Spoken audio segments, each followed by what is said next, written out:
You ask Tiger to solve. This deals with linear equations with one unknown. The final result is f equals 20. Let's solve it step by step. Simplify the expression. Group like terms. Simplify the arithmetic. Group all f terms on the left side of the equation. Add 15f to both sides. Group like terms. Simplify the arithmetic. Group like terms. Simplify the arithmetic.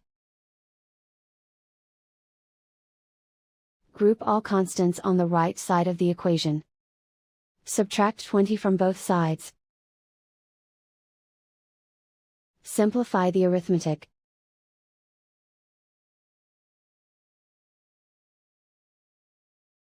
Isolate the f. Divide both sides by -3. Cancel out the negatives. Simplify the fraction. Cancel out the negatives. Find the greatest common factor of the numerator and denominator. Factor out and cancel the greatest common factor. And so the final result is f equals 20.